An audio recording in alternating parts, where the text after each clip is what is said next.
The following program contains graphic medical images. Viewer discretion is advised. Today on Dr. Phil, a bitter divorce. He was angry and wanted me back. An unthinkable act. I was shot and killed my son, shot myself. When her husband snapped. How did this happen? He thought that it would destroy me if he hurt the children. Her world collapsed. I miss them every day. How are you coping with this now? Plus, I saw him grab the AK-47. was it PTSD? I believe that he did try to murder me. Or is their entire marriage These children were in harm's way. a powder keg? Did you run over him with a car? I hit him, but it wasn't intentional. Should you have gotten out of this relationship a long time ago? Let's do it. Have a good show, everybody. Here we go. I hate to see people suffering, and you've heard long enough. Stand by, Dr. Phil. Roll second. Tick. I'm going to get you the help that you need. 5, 4. This is going to be a changing day in your life. Go, Dr. Phil.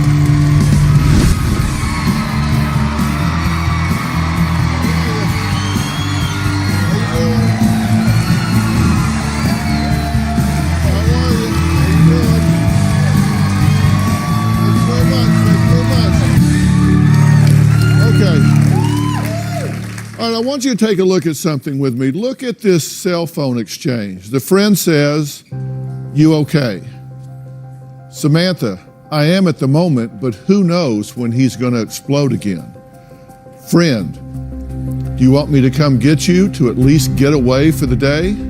Samantha, "Well, he left. I don't know where he went. Do you want to come hang here with me?"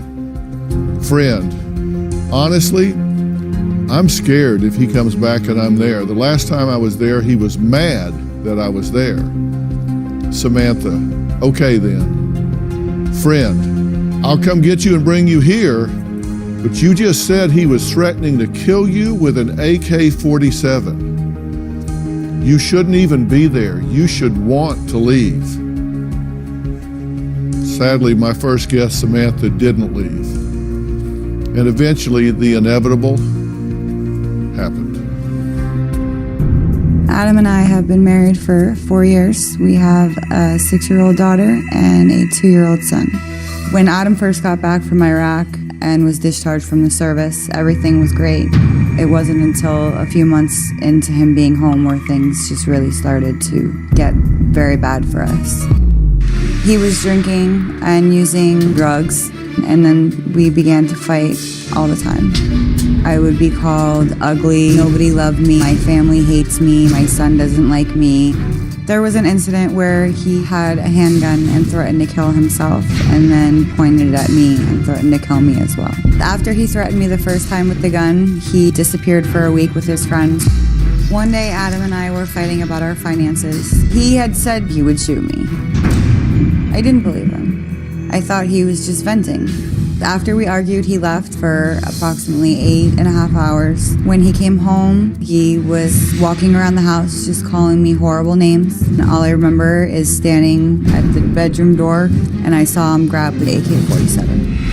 And when I went to turn, that's when he shot me in my lower left leg. I at first was in shock, and I said to him, "What the, you just shot me." The barrel of the gun was probably this close to my leg. I'll never forget the look in his face after he shot me the first time. It was a look of pure satisfaction. It was like he had the devil inside. I thought that he was gonna kill me. I was shaking so bad that I wasn't able to get my phone unlocked to dial 911, and I turned to sit on the bed, and then that's when he took the second shot in the back of my right leg. He grabbed the phone out of my hand and threw it against the wall and broke it. I was begging him to please call 911, that if I didn't lose my leg, I was gonna die. There was so much blood. Finally, he called 911. I was just screaming for help in the background. "Help me, please help me."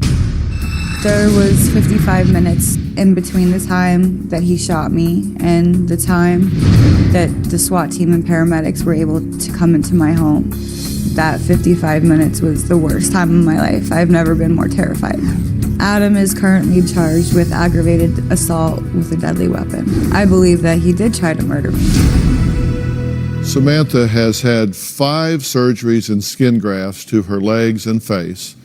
It's been a long road to recovery, but she is here today. So Samantha, please come on out. Samantha, it's good to meet you. Nice to meet you.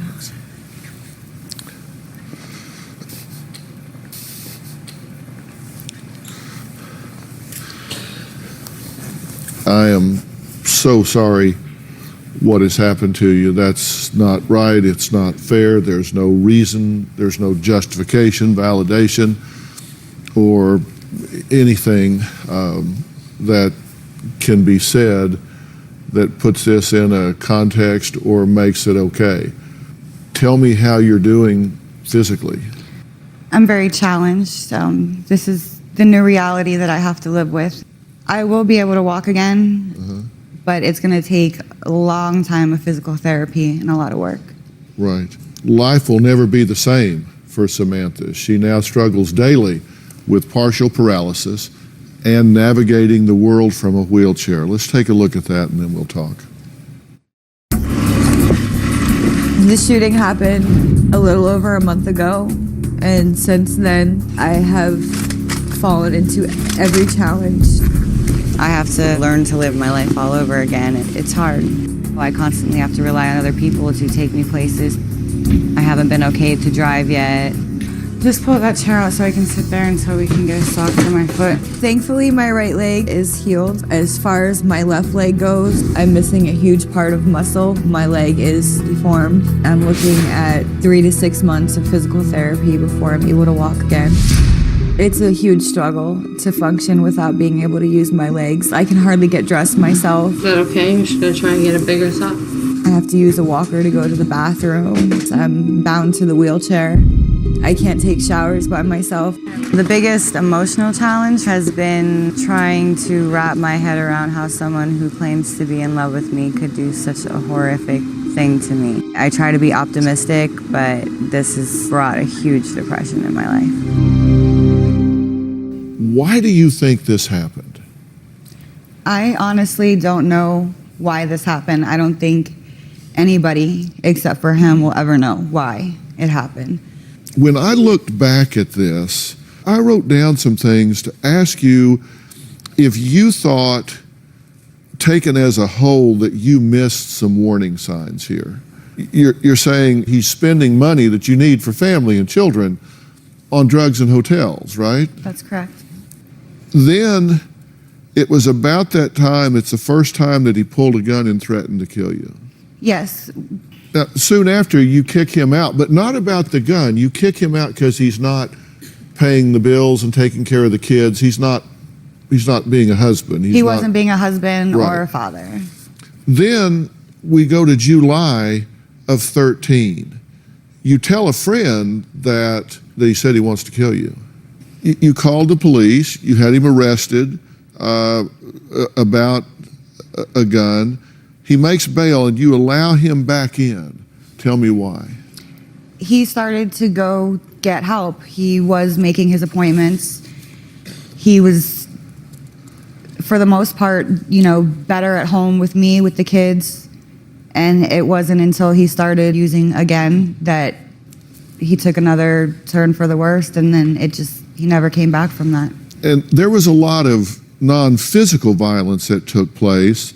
That he always had an attitude. He broke your grandmother's table, ripped pictures off the wall, called you every name in the book, put you down as a mother. My wife, Robin, who you haven't met, has really dedicated this phase of her life to helping women in domestic violence situations, and is the ambassador for our End the Silence on Domestic Violence program. And, Robin, one of the things I heard you talking about, I think it was in an interview just the other day, domestic violence isn't always physical, that it can be mental and emotional as well, right? Have you been surprised how many women don't realize that it's risen to the level of abuse and think this is just the way you live? Yes. And sadly, only 1 in 4 women even report abuse, because a lot of them don't even know they're being abused. So they just stay at home and they just take it.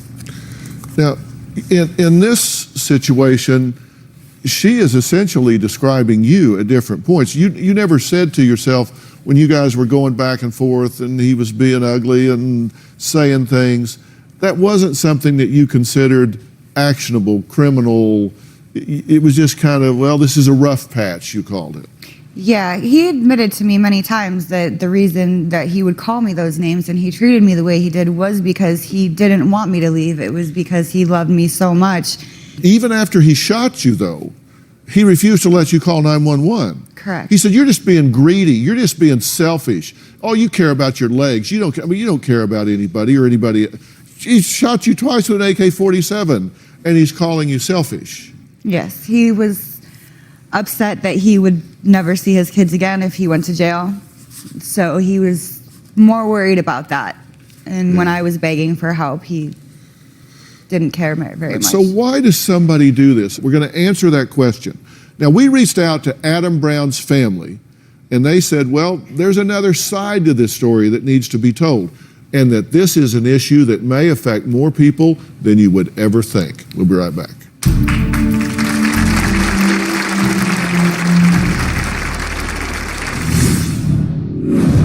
I thought if I stayed and I showed him, I love you, that would motivate him to get help.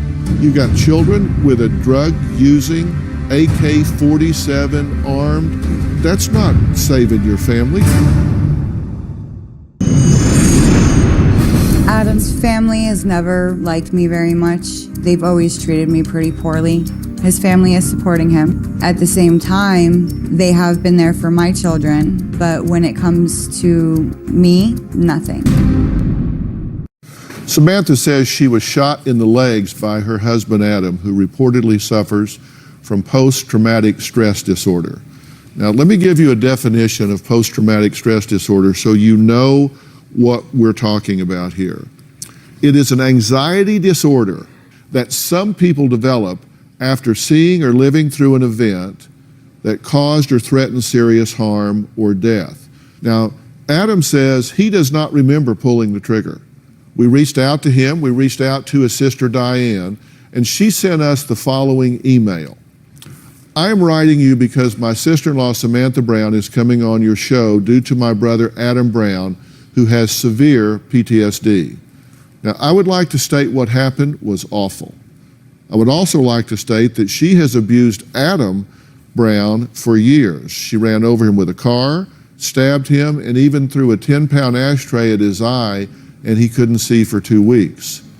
She's been telling the news that she didn't know the gun was in the house, but the truth is that she did.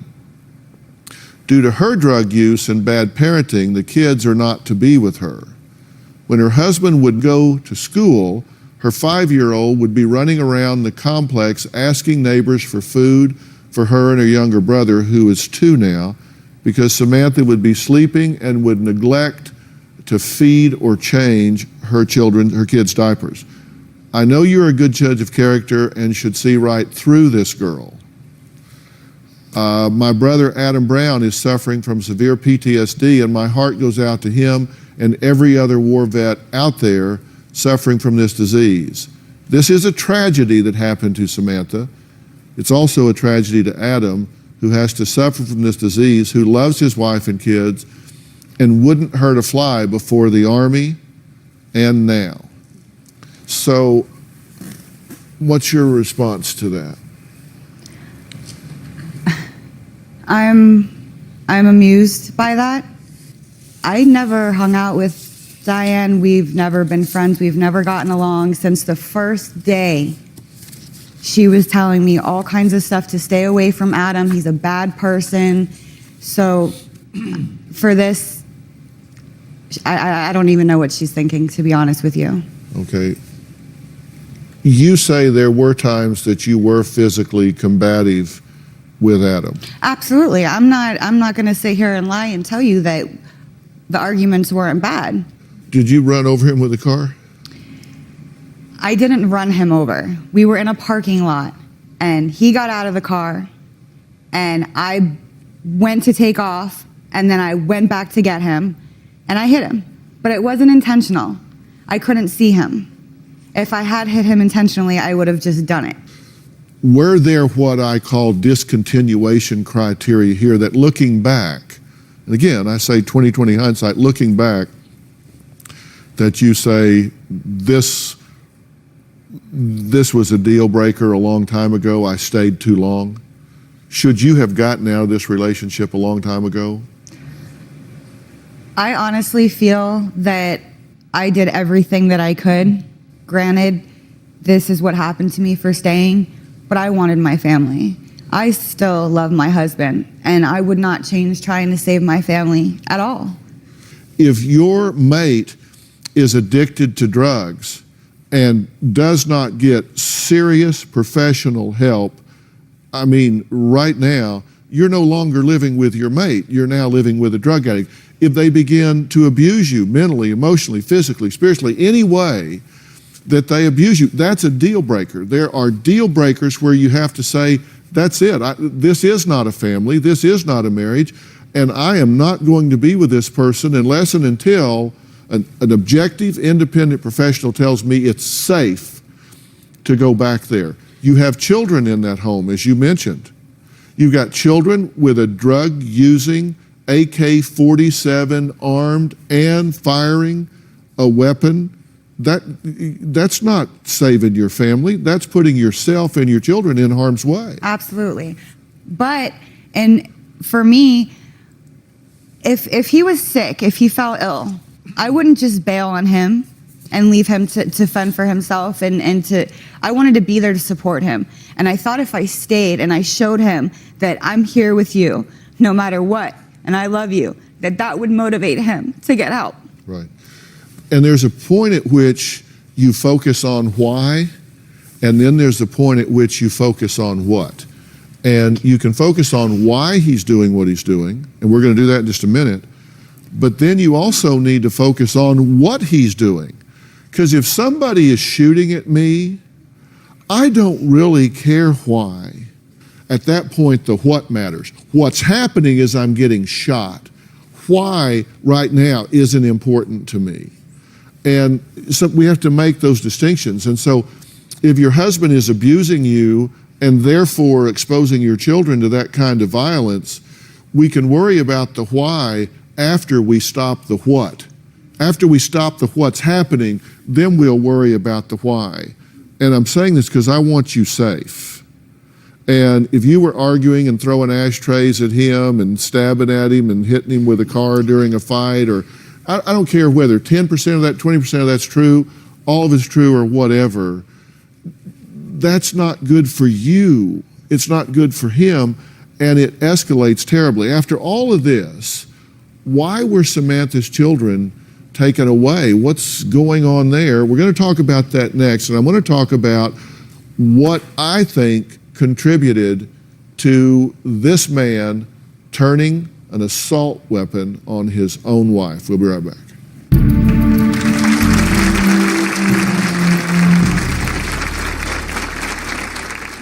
I'll love Adam till the day I die. I would have stayed with that man for the rest of my life if he just would have gotten help.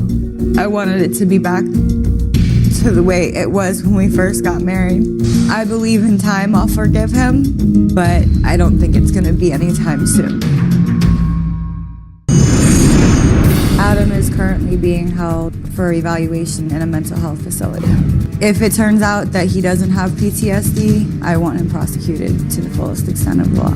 I believe that he did try to murder me. I think his intention was to kill me. He should be charged with attempted murder. Well, Samantha says she is currently in recovery after her husband turned an AK-47 on her, opening fire during an argument at their home, where he shot her in both legs. Now, both of her children were taken away by CPS. The state is claiming that because of the prior incident with his handgun, the fact that I stayed, I put my children in harm's way. Because of all of this, I am not allowed to see my children. My kids are staying with my sister. I stayed because I wanted to save my marriage.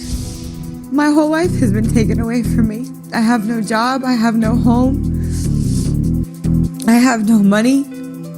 My kids are gone now. I am a great mother. My kids are my reason for breathing. Knowing that I have to have supervised visits and I have to set an appointment to see my children, it breaks my heart. Well, I'm terribly sorry that that's the circumstance. And they're telling you basically what I'm telling you, right? They're saying that you went beyond what was in the best interest of the children in an effort to say I wanted to save my marriage. And so what they're saying essentially is that that was negligence.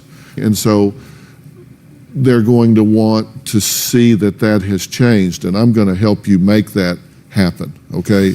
I'm going to help you make that happen. I think you were well intended, but I think that was a bad decision. And I think you agree with me in retrospect, right? Absolutely.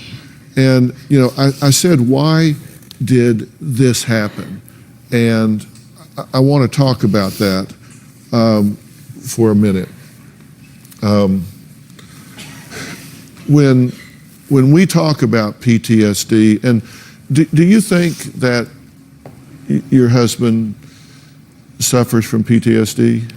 I honestly don't know. I never saw any symptoms of the PTSD. I didn't know what to look for, and I never saw anything on paper or heard from any doctors that he was in fact diagnosed with it. Well, you just said, I didn't know what to look for. And that's why I said this is a cautionary tale. Let me tell you what some of the symptoms are of PTSD.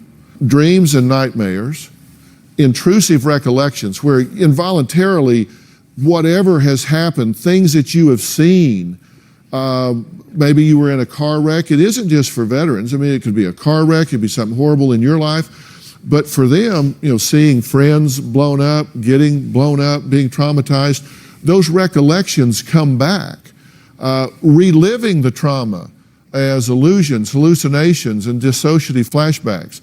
Intense psychological distress if certain cues happen. You're walking down the street and some kid shoots off a firecracker.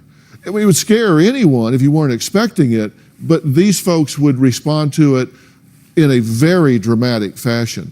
Physiological reaction to those cues. Avoiding thoughts and feelings or conversations is like they just don't want to deal with emotions. Avoiding activities, places, or people, they tend to become withdrawn.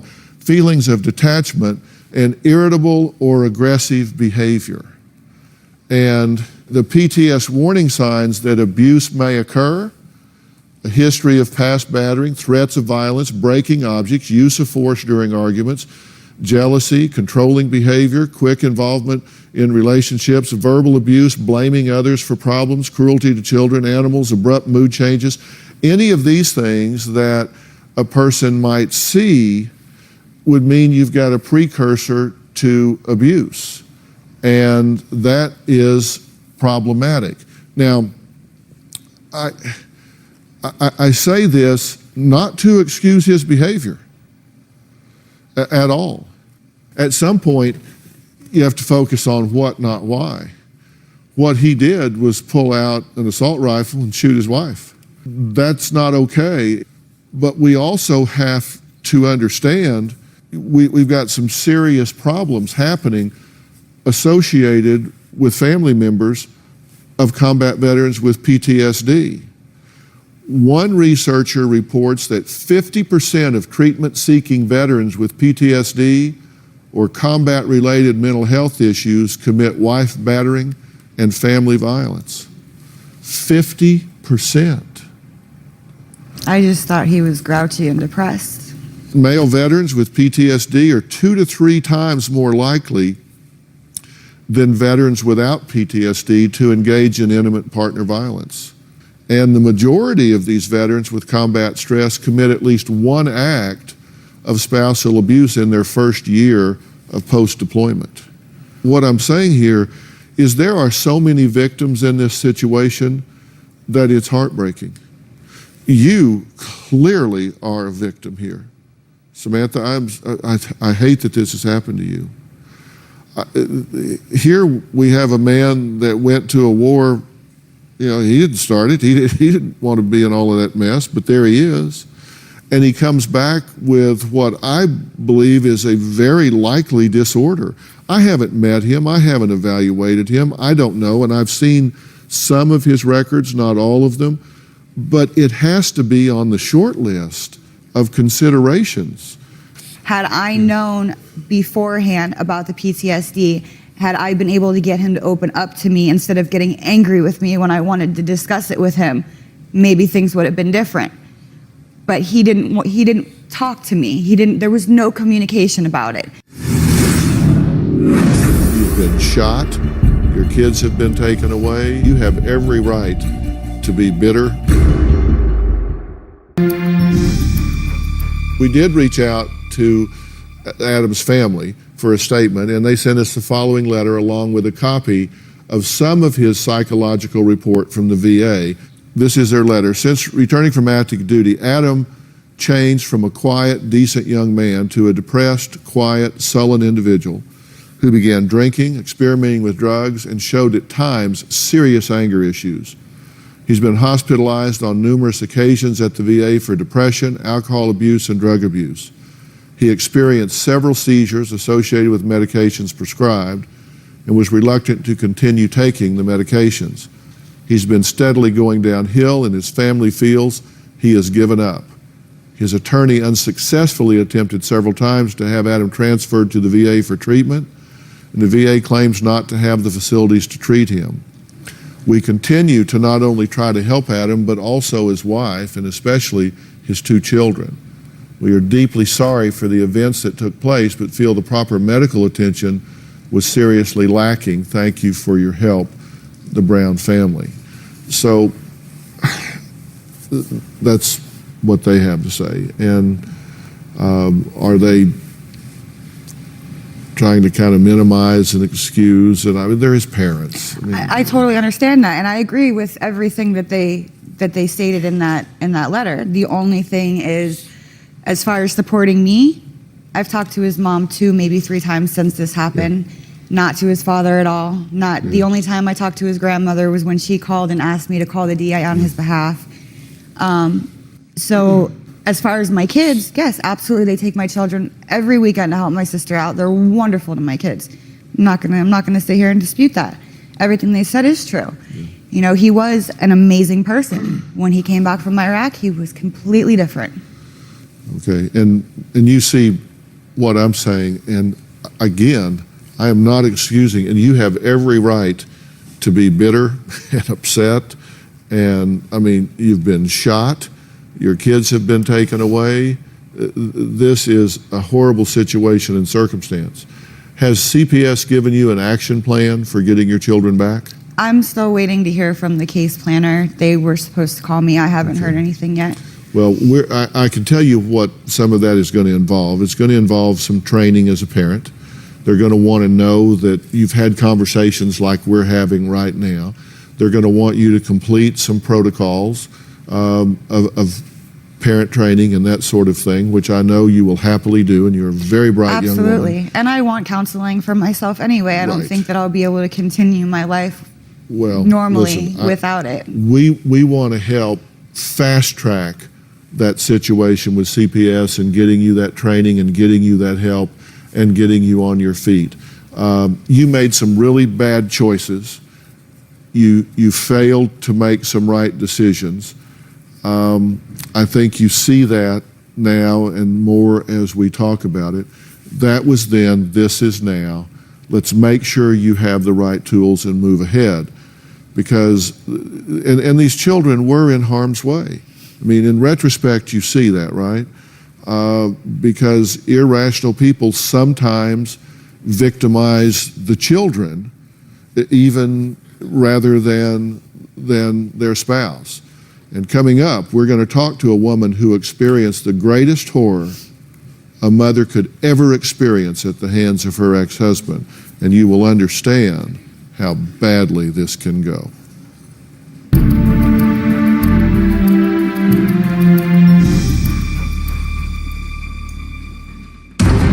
There were no no signs at all that Andre was a violent person. I just shot and killed my son. Shot myself. I would have gladly taken the bullet for my children, but I wasn't given that choice.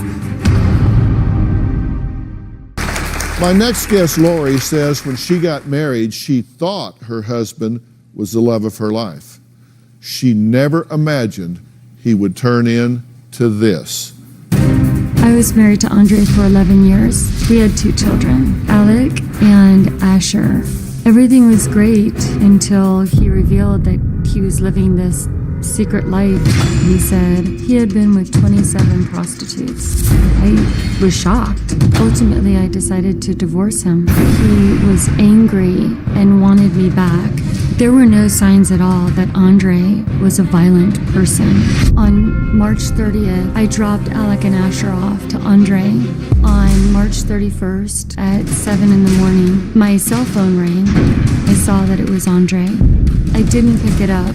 2 minutes later, my old neighbor called and said, "Lori, the SWAT team is at Andre's house." I pulled up to the complex and I knew something was horribly wrong.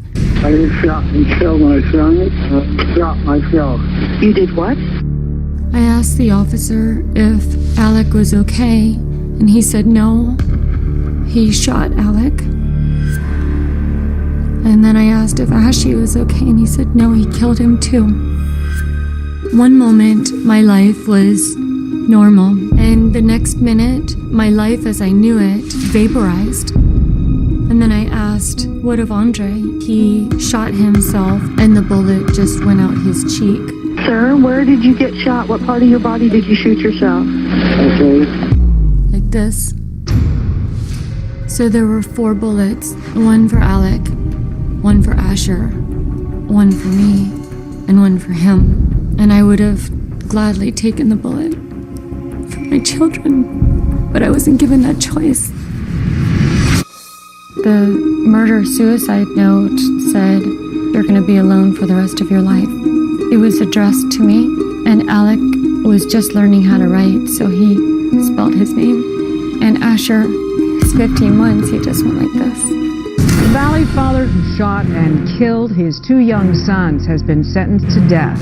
He took 2 lives, and unless someone or something can bring my children back, there is never going to be a sense of justice. Well, Lori, I'm so glad to meet you, but so sorry that it's for this circumstance. How did this happen? I don't know what was going on through his mind. I married my best friend. I loved him, and he was a great guy. We had everything. I don't know how someone gets from one place to the next other than he had a thought that it would hurt me, it would destroy me if he hurt the children. But why did he want to destroy you? When I first found out that he was with an escort, we went through 18 months of intensive family counseling. Right. And I was calling his bluff. I said, "I know that you've been with more women than that night," expecting him to say no. And he turned around and he said, "You're right." And it was surreal. And the next morning he came down and he said, 27. And I said, 27 what? And at that point, I knew, I didn't know what to do, but I knew I needed my space. And I knew I had to leave. I had to leave for my kids. How did he take that in that moment? In that moment, he understood. But one moment he would understand, and then 2 days later, he would be angry. I was always looking at the children because I think that the children were also going to give me this nonverbal feedback. And they loved him. He loved them. All right, well, we're going to take a break. When we come back, we're going to talk about what happened when Lori faced her children's killer in court. We'll be right back.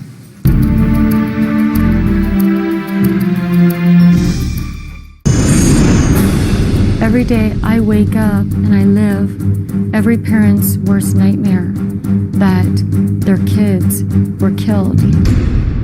But I can't live in that space. And I'm not just going to survive. I'm not going to live here tormented by what happened to my children. I live as if nothing is forever. It's just for right now. Well, we're talking with Lori, whose husband, Andre, is currently in prison on death row for killing their two small children during their bitter divorce. Now, Lori says she got the last word in court when she faced off against her ex-husband. Let's listen to part of the audio tape.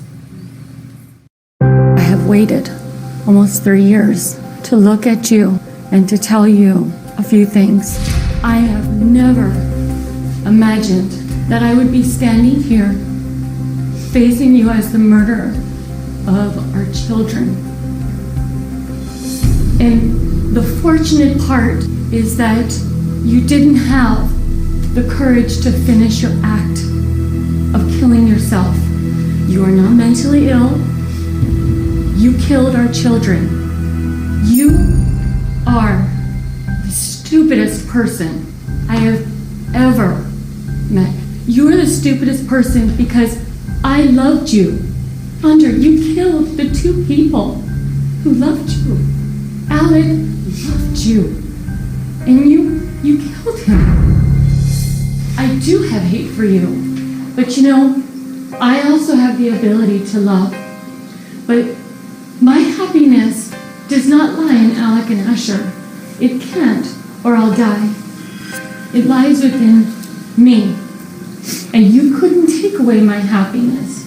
You are 100% responsible for the death of Alec and Asher. And you know it here. I miss them every day. They're so sweet. It's, They're so sweet. of course they are. And Thank you. how are you coping with this now?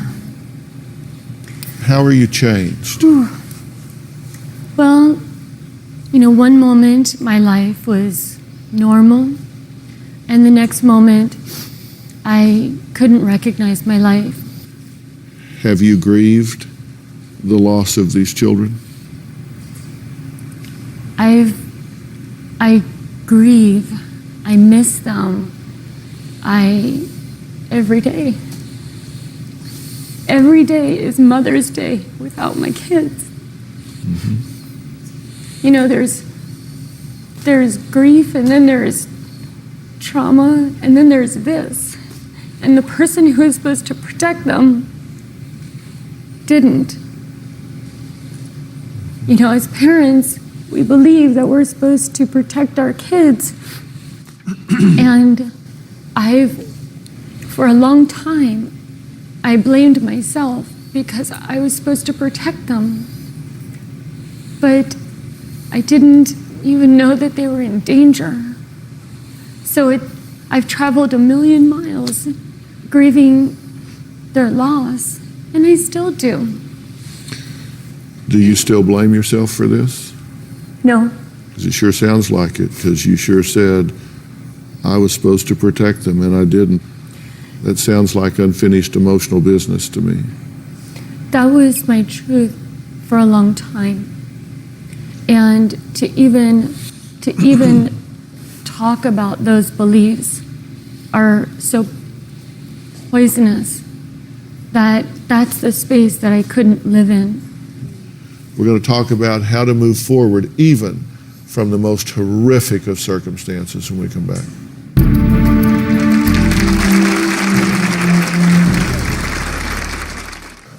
Well, our Twitter has just been blowing up during this whole show about both of these women that we've talked to. Helen Lusk, 1957, says, about your story, Lori. She says, what an inspirational and strong woman. Jenny Kettle says, I'm sobbing right now at this woman's ability to demonstrate such strength and love. Healed Hearts says, you must grieve and you must forgive yourself. It is not your fault. And that came in right before we actually talked about that. And so at this point, you know, people are looking at you and saying, how do you put one foot in front of the other and keep going? But Lori did find love again. She's married to her current husband, Alejandro. She married him on September 17th of 2011 and is now a stepmother. And is now a stepmother to his 2 young daughters. So may God visit you with peace for all the rest of your days. I mean, seriously.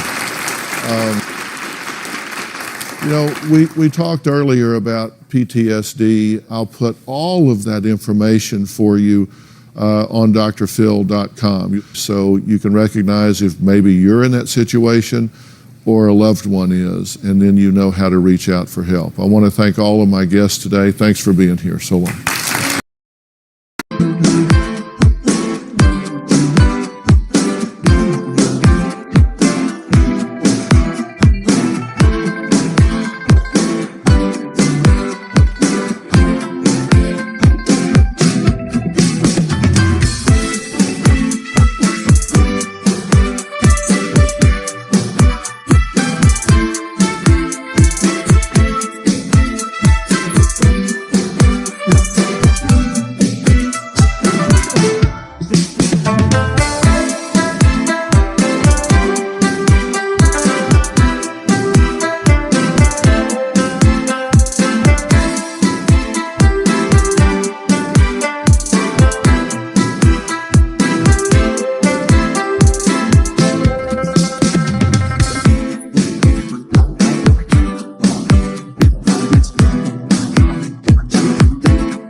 On Dr. Phil.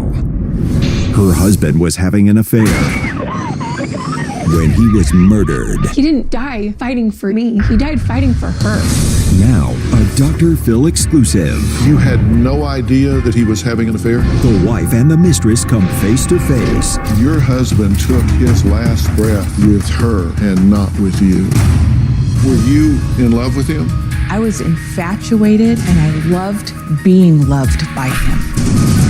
What do you want to hear? You want to hear me say sorry? You say you're not sorry that he's gone. A deadly love affair. Your marriage did not end because of me. That wasn't your choice. He was mine. Stop nailing me about everything. I'm not nailing you. Oh, you are. You had an affair with her husband, but you seem highly offended by this whole thing. Let's do it. Have a good show, everybody. Here we go. This is a safe place to talk about hard things. Stand by, Dr. Phil. I'll try to be an emotional compass and point you in the right direction. 5, 4. I am not giving up on you. Go, Dr. Phil.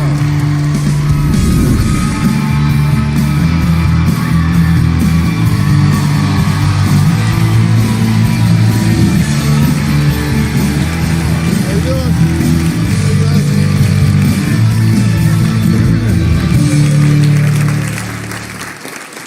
They were 2 married couples, beautiful, vibrant, with the whole world ahead of them. Yet what no one in the little town of Meridian, Idaho knew was that one of these wives was sleeping with the other woman's husband. It was an affair that would shatter their lives, leaving one man dead and the other in jail for murder. The story became headline news filled with the kind of details that you would find in a page-turning romantic thriller. Now, for the very first time since the story broke in 2011, the two women, the wife and the mistress, come face to face today here on this stage. Take a look at how it all started 4 years ago.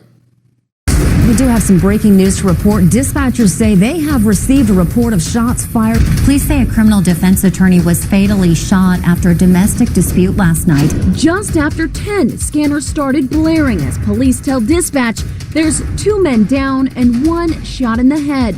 We're in the process of combing the area to try and find anything we can to help us figure out what happened here tonight. Turns out police believe the survivor is the suspect. They say a 42-year-old man confronted the victim, 30-year-old Emmett Corrigan, with a gun in the Walgreens parking lot. That's when the struggle turned deadly and Corrigan was killed. Investigators began piecing this story together and realized that the 2 men were fighting over one woman, Candy. Now, Candy was married to Rob, but was sleeping with her boss, Ashley's husband, Emmett. Now, Ashley and Emmett had been married 7 years. Ashley was a stay-at-home mom with 5 children. Emmett was a successful attorney. The other couple, Rob and Candy, had been married 19 years and had 2 children of their own. Candy was a paralegal and did some work for Emmett, and apparently a whole lot more. When her husband Rob discovered their affair, he went to confront the lawyer who was laying his hands on his wife. That's when the story took a deadly turn. Candy testified that her husband suspected she was having an affair she admitted to. On that March night, she says she was with Corrigan and her husband was waiting for them in the parking lot. Rob said, "What are you doing with my wife at 10 o'clock at night?" Emmett says to Rob, "She doesn't want to be with you anymore." Emmett continued to degrade Rob. "How much money did you make last year, Rob?" "What did we make last week, Candy?" $32,000? Emmett said something about penis size. Then Rob said, "And what about your poor wife? You have a brand new baby." Emmett exploded. Corrigan shoved Rob. She says she told them that's enough and started towards her car. That's when I heard the gunshots.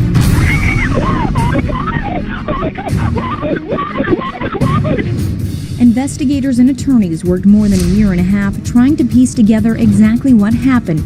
Jurors have had 2 weeks to digest witness testimonies, including key witness Rob's wife, Candy Hall. I literally watched him take his last breath. Premeditated murder or self-defense. While Hall's attorneys say there's not enough evidence, prosecutors say the case is simple. The defendant was not justified in his actions. He had the motive. He had the opportunity. He took it. Well, Candy's husband, Rob, was sentenced to 30 years in prison for second-degree murder. Candy says that's not fair because it wasn't murder, it was self-defense. But Ashley disagrees. She had no idea her husband was even having an affair until the police revealed the details of his fatal shooting. I met Emmett when we were in college together. We got married it was almost 5 months after we met. And the early years of our marriage were perfect. You know, all I ever wanted was to be a wife and a mom.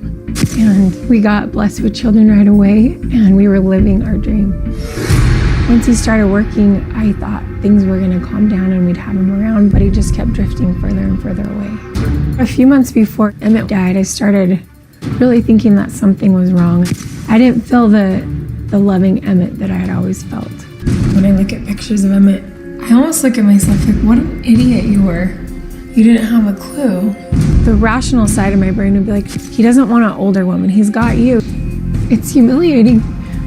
Who wants to be the wife who wasn't enough? The night Emmett died, I sat there just tears running down my face. Like, how am I supposed to fix this marriage when I really don't know what I'm doing wrong? I'm trying everything. Emmett said, "Hey, I'm gonna go run to Walgreens really fast. I'll be right back." I said, "Please don't go. I need you today. I need us. I need to figure out whatever is going on with you and me and fix it. The last thing he said to me, he said, no, don't tell me what to do, I'm going. At 1 a.m., 3 police officers said, there's been an accident and your husband Emmett has been shot and killed. So at the same second that I found out he was dead, I found out it was because he had been unfaithful. The hardest thing to hear was Candy was holding Emmett in her arms as he died. I wanted to scream, you don't have the right to watch him take his last breath. He wasn't yours. He didn't die fighting for me. He died fighting for her. Well, Ashley hasn't spoken to Candy since the trial 4 years ago, and she has a restraining order against her that actually doesn't expire until the year 2026. But she lifted it just for today so that the two women can face each other here for the first time. Ashley wants an apology from Candy. We're going to see if that happens when we meet the mistress later. But first, I have some questions for Ashley. You say, out of the blue, you had no idea that he was having an affair? I had no idea. But you said when you first met Candy, there was something about her that sent off warnings in your head. Yeah, I think a lot of times in my life I've had those, something's not quite right feeling. And that was definitely one of those for me. Ashley has actually written a book, Silence Breaks. And she describes her first meeting with Candy. And here's what you said in the book. Quote, she had on a miniskirt and hooker boots. Her cleavage was everywhere. She was older. She looked like she was being paid for her, quote, not so professional services. I felt nauseous. I felt she was definitely not the type of woman to whom Emmett would be attracted. This was the first time you saw her, and that's when you said something didn't look right. She wasn't dressed the way you thought a professional woman would be dressed. Exactly. In a lawyer's office. And that night, when he said, I'm leaving, I'm going to Walgreens to pick up prescription, and you said, don't leave, I need you really here with me. Did you think he was going off somewhere he shouldn't be, or did you think he was just going to run an errand? No, I knew he was going somewhere he shouldn't be because it had been kind of the same pattern for a couple weeks. But yet you had no idea he was having an affair. Where did you think he was going if this was a pattern and he was leaving unexpectedly? I thought maybe it was like a drinking thing or something like that. And every time I would beg him to let me in, he never gave me any answers. Mm-hmm. Then the next thing you know, you have police on your doorstep. Yeah. And it unfolds from there. Okay, we'll talk about that coming up. When we come back, the woman who held Ashley's dying husband in her arms comes face to face with his widow for the first time when we come back.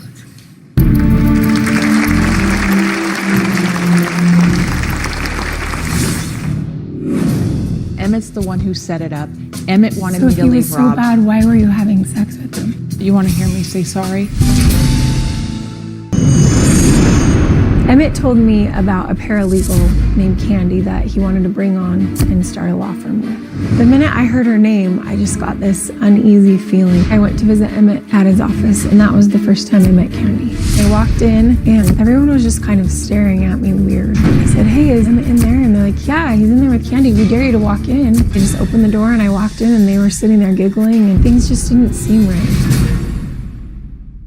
Two married couples, Ashley and Emmett, Candy and Rob, seemingly happy from the looks of these pictures, right?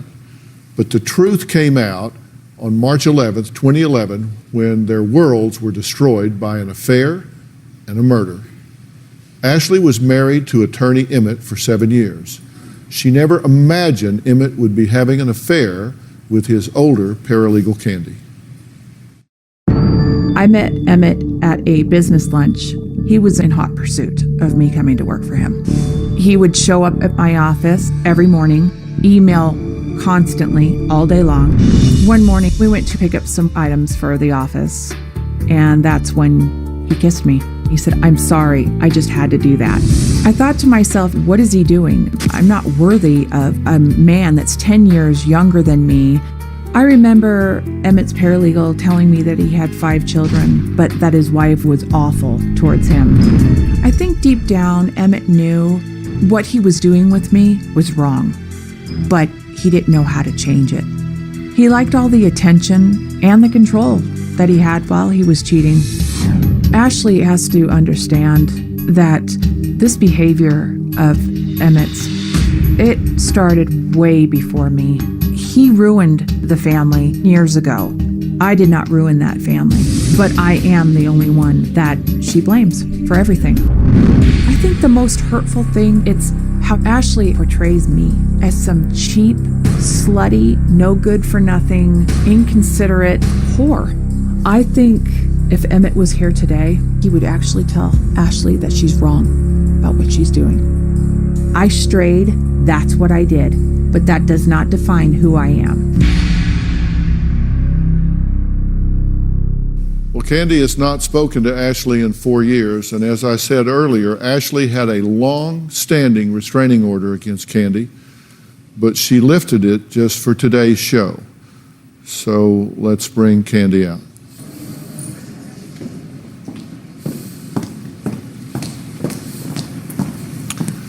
Candy, Dr. Phil. Right here.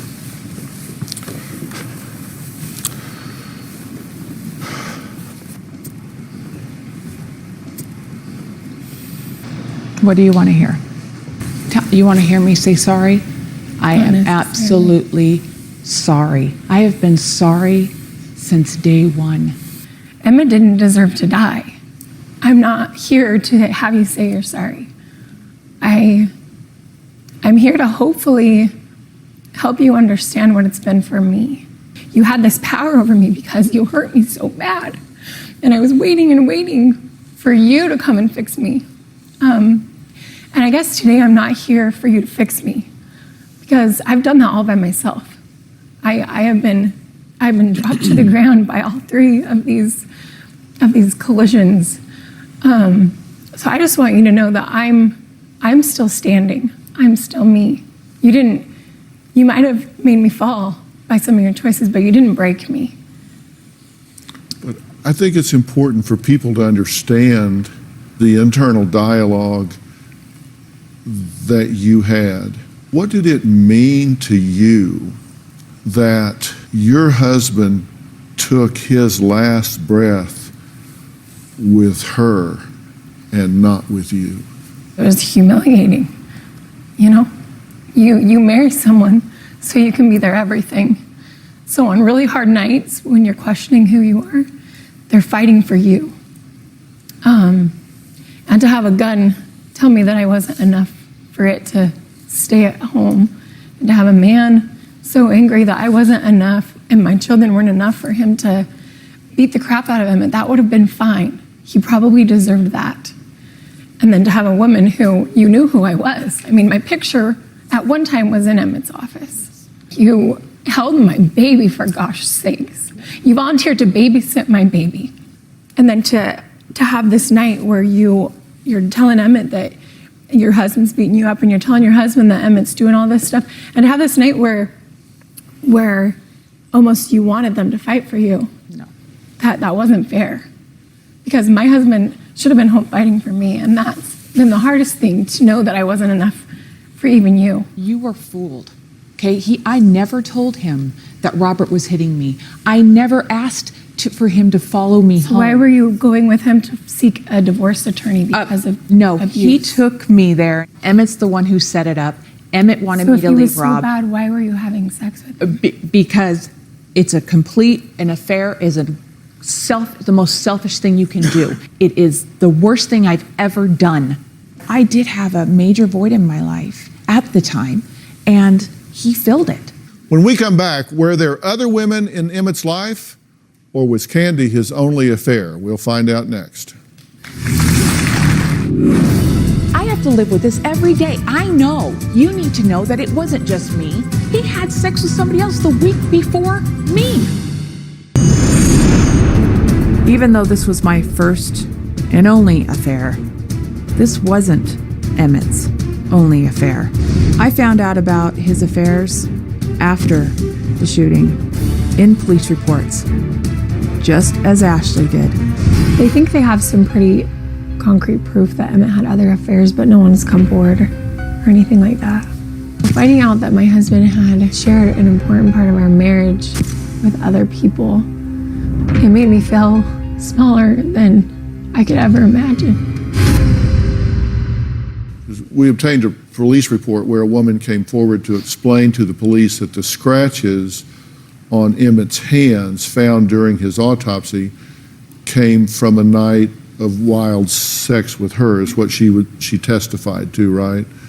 She said, yeah, well, it wasn't really rough sex. He just got into it, laugh. I guess he just hit the headboard with his hand. And that came out in explanation about what was on his hands that they found in the autopsy, right? I actually have no idea. Right. And you now know that Candy was one of more than just her. I have to live with this every day. I know. You need to know that it wasn't just me. He had sex with somebody else the week before me. According to Candy, Emmett was amped up and full of rage the night of the murder. She says he was aggressive and ready to fight. Take a look. Emmett came off as arrogant, very cocky, not just as an attorney, but as a person in general. In Ashley's book, she states that Emmett tested negative for steroids, when that is absolutely false. I do believe that it was the steroids that ultimately destroyed him. I'm not sad that he's gone. He was destructive, he was self-centered, and I just don't believe that he had any good left in him. In the trial, the defense mentioned that Emmett might have been taking steroids, but all of the blood tests didn't show any drugs or steroids. When the police told me there were no drugs in his system, I was just defeated. I wanted there to be drugs, so there was a reason why he was choosing her. You say you're not sorry that he's gone. You know, that might sound harsh and, like cold, but I'm not. Are you surprised to hear her say that? From all that she said a second ago, yeah. How hard it's been for her, but she's not sad that he's gone. And hold on. So even if he was aggressive, did he deserve to get shot in the face and in the heart? No one deserves to be shot in the head or in the chest or whatever it was. And if your husband worked for the police department and you say that you knew Emmett was very aggressive, couldn't they have handled it in a different way, maybe?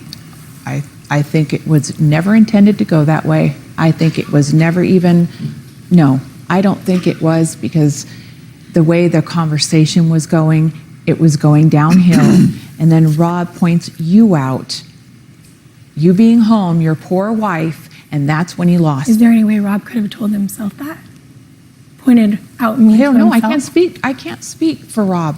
All I can tell you is what happened. As much as I saw, I didn't see everything. You did. No, I didn't. I saw the confrontation. When the blood was all over your face and they were taking pictures and you said you saw everything, and then your story changed to the trial that all of a sudden your back was turned. I mean, really, said I saw if we're everything. going to have the truth out on the floor today, we got to figure out what that is. We got to figure out what the truth is. Because regardless of whatever Emmett was or wasn't, he was mine. He was mine. And those 5 things, he was there. And maybe you're glad he's gone, but it's been hard for me. Okay, I lost my husband as well. I lost my whole everything. I lost my whole Did you get life. to hear that he's sorry and that he still loves you? Yeah. I don't get that. I don't. You know what? And I do. Okay, I do. But your marriage did not end because of me. That wasn't your choice. Okay, you're right. It's not my choice. But it's, when are you going to stop nailing me about everything? I'm not nailing you about everything. Oh, you are. My entire book is my emotions, how it felt for me. And you don't have to agree. I don't agree, but I'll tell you, when you just keep on me, you don't think of my kids. I've prayed for your kids. I've prayed for you. I want you to know that. Prayed for them while you write, you blog about me. I don't you blog write about books. you. You do. My first there's and a few- last name. I mean, come on. I mean, it's insane. You keep it going. I mean, and it's like it's been 4 years. We have to live where we're at. We can't go anywhere else. And I'm just trying to move forward. And so are they. That's what I'm trying to do too. And you are. You had an affair with her husband, and he wound up getting murdered, but you seem highly offended by this whole thing, and I don't understand. We, the jury, for our verdict, unanimously answer the questions submitted to us as follows. Is Robert Dean Hall guilty or not guilty of second-degree murder? Guilty. Hall faces up to life in prison. He was also found guilty on a weapons charge, which could add 15 years. If the sound was off, or this was in a foreign language and I didn't understand the words, and I could just hear the intonation, the tone, I would think that you had an affair with her husband and he got killed. And it's the other way around. You had an affair with her husband and he wound up getting murdered, but you seem highly offended by this whole thing, and I don't understand. I really don't. Are you offended by the things she's writing? Is that what it is? No, and I understand. Because you she seem needs to be write it. lecturing the woman that you interloped into her family, and her husband wound up getting murdered for his trouble. I'm not offended by her. I missed a step here somewhere. But she's hurt, and look, I understand, and I am so sorry about everything. I feel guilt every single waking day, and I don't know how to make it better. I don't know what else to say. Well, and I'm sorry pretty if I sure sound lecturing like that. her would not be the way to I'm start. trying not to lecture her. I'm just trying to. Because I hear you saying, "Let me tell you something. You need to stop. You need to." I'm hearing a lot of that, and I'm thinking, that's not the way I would be trying to make peace here. I don't know other ways. I don't know. I guess I'm filled with frustration. Am I missing something here? No, you're not. What are you offended by? Because you are offended. You're offended by something. That it just keeps going on. I guess what I'm trying to say is I'm just trying to move forward and be okay. And I understand all of that, though. I understand how. Have you told the truth for all of this? The truth of what I know, yes. Did the judge say you were a liar? Yes. Did he say you were the biggest liar he had ever heard since he had been on the bench? Yes, he did. And he was saying that in the 32 years that he was on the bench, he has never heard anybody change their story as much. And that's what he said. Did she change her story? From what I could tell. Was there one story where she saw what happened and another story where she didn't see what happened? Yes. Did you see what happened? No, I did not. Did you say you saw what happened? No, I don't remember saying I saw what happened. My back was turned. They know it. That's what I've always stated because that's all I know. Except the night of. And she had blood all over her face and was facing. I had blood all over Rob had blood all over his face, and You had blood all over your face in the pictures, and they even said to you, remember when you told us that you watched him shoot Emmett? Oh, I don't remember. I've never seen that, number one. I've never seen that report. I don't remember. I've never been through anything. I was in complete shock. I don't remember most of anything. I have no idea. And I told them that. And I'm not trying to say that I'm lying. I told them, I don't remember. If you want me to look at something and say, did you say this? Well, let me look and see. I don't know. I really don't. And I'm sorry that nobody can understand that. But that is the truth. Well, I totally understand how this could be an astoundingly shocking situation that it would be very difficult to sort out in your mind. That is a legitimate phenomenon. That really is a difficult situation to sort through. That doesn't mean that you wouldn't have other motivations to change your story either, but eyewitnesses are highly unreliable, particularly if they're emotionally charged in a high trauma situation. All right, Emmett gave Candy an email that was not allowed to be read at trial. We're going to find out why when we come back.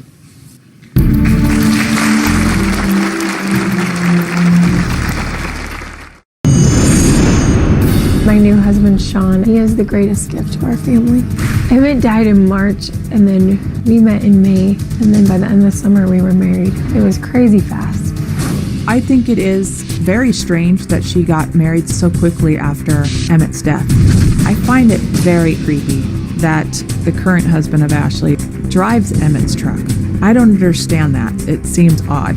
She likes to blog about everything in her life, but yet when it comes to her current husband, she's not straightforward on how quick it was. It's no one's business, but she makes it their business because she puts it out there. Ashley says she is a victim of murder. She became a widow at 28 with her youngest of 5 children was being just 6 weeks old. She also says she is a victim of infidelity because of her husband's choice to have an affair with Candy. Were Candy and her husband of 19 years, Rob, on the verge of divorce? Well, take a look. When we moved to Idaho, Rob met a woman and started having an affair. I suspected something was going on. I just didn't know what it was. One night he came home and told me that he was having an affair. I didn't get upset. It was more of a shock, and I just asked him to fix it. This was Rob's only affair. It was so unexpected. It damages you to be hurt by someone that you trusted and is your best friend. Around the time of the shooting, my husband and I were going through a very tough time. My husband was about to move out. He had boxes packed, and I knew it was all my fault. I completely turned my feelings off. I didn't want to feel him trying so hard in our marriage because I knew how guilty I was of having an affair. We took the wrong road, both of us did, and with horrific consequences. Your marriage was in trouble. Yes. And that was difficult. Your marriage was in trouble. You were feeling it. Yeah. So both of you were having a difficult time with your marriage. There was an email that was written to Ashley from Emmett on July 15th of 2010. And Candy says Emmett gave a copy of this email to her right before they started their affair. And in it, he talks about ending his marriage to Ashley. He says, I am over words. For the last couple of years, I've been falling more and more out of love with you. I'm at a point where I hate going anywhere with you because I'm going to get in trouble. There is zero trust in our marriage.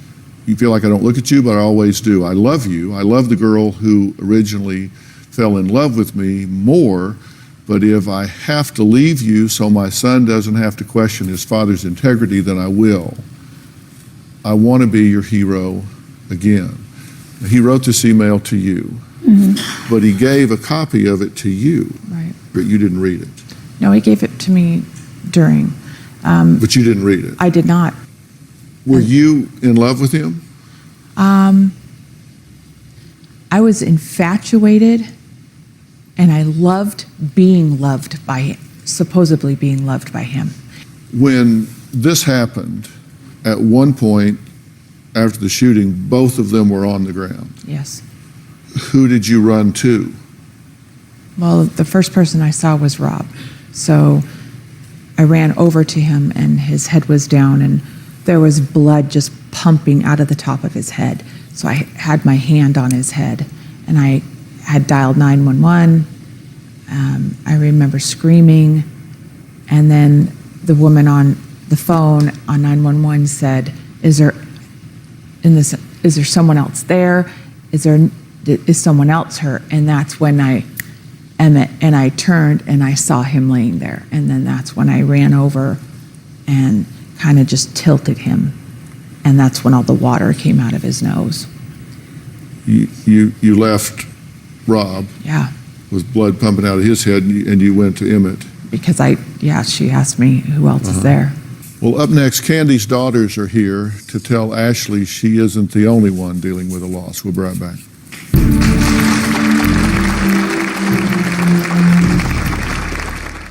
I waited for the trial to feel whole, but being portrayed as a victim, it didn't heal anything inside of me. It was almost like pouring salt into a wound. I was humiliated that the whole town found out my marriage problems at the same time I did. I was so mad at Emmett. I gave him every chance to let me in, and I would have done anything to help him. The trial just reminded me that nobody gave a damn who I was. I didn't feel that I was a victim for a very long time. I couldn't even say that word. I'm a victim, but in all sense, I am. I have to live knowing that this is going to be always a part of my past. Ashley is hurting my family by putting everything on social media, writing books, and they're innocent. Candy's daughters, Hannah and Haley, are here. Hannah just happened to be driving by the drugstore and saw Candy's car in the parking lot, and she called her dad. Then we know how this story ended. You say you feel guilt about this. In what way? Just, gosh, I don't know. It's just the way it all went down. People initially, when like the trial was going on, people would ask me, well, why'd you call your dad? Why'd you let him know where she was? He asked me. At the time I was 16, you know, hearing that you had some ulterior motive. I'm 16 years old. My dad asked where my mom was.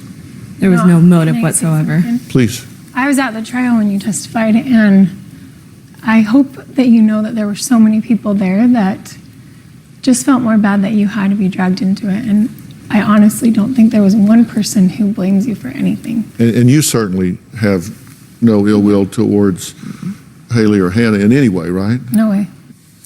And have you all stayed in contact with your dad? Do you talk to him, stay in touch? Yeah, we can write him. I see him mostly every Saturday. You know, Rob is serving a 30-year prison sentence at this point. Cameras are not allowed in the prison, but Rob did give us a statement that he wanted us to share, which reads, Dr. Phil, I wanted to voice my opinion and be part of the show, but I believe speaking face-to-face or by video conference is a lot more telling than over the phone. I've never spoken to anyone publicly about my case and want to make sure the first time will be meaningful and with a positive outcome. I do strongly believe justice was not served, and the information I handed over to the show was only a glimpse of the injustice in my trial. My wife and daughters are what keep me going every day. I love them more than anything in this world. We're a strong family, and will remain positive that we will all be reunited as a family once again very soon. I want to make it very clear to everyone watching the show that this horrible event and me being in prison did not happen because of Candy. This happened because of Emmett Corrigan. Thank you again for the time that you have helped my wife, and girls, I truly hope you will find a way to speak with me face to face and see the real truth behind all of this. Thank you again, Rob Hall. So that's what Rob had to say. Any response to his statement? Not at this time. Never said you did anything wrong. Well, actually, you have. If you wish she would just shut up, get over it, and move on. I wish you would stop writing about me. I wish you would have stopped sleeping with my husband. Yeah, well, you know.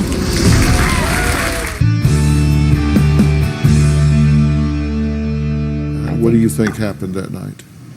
I think that there was absolutely no intent for him to go there and shoot anybody. How come he took a gun? He always had his gun.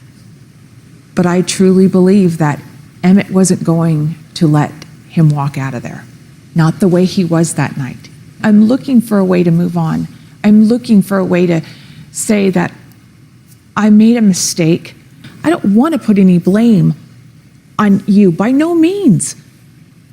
You are innocent. You didn't. And I've always said that. I've never said you did anything wrong.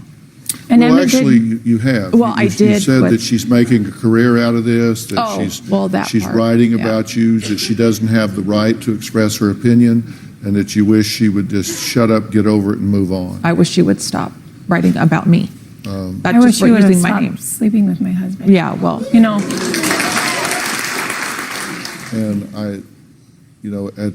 at this point, you do yourself no service by coming on here or anywhere else and taking the inventory of the woman whose husband you slept with and is now dead. Right. That is unbecoming to you. It is non-credible, and it just defies logic. You talk about how do I move on? You move on by taking care of you and your girls here and focusing on you. I wish the best for you and your family, and I wish the best for you and your family. And I hope people learn from this and learn from the lessons. And I want to thank all of my guests today.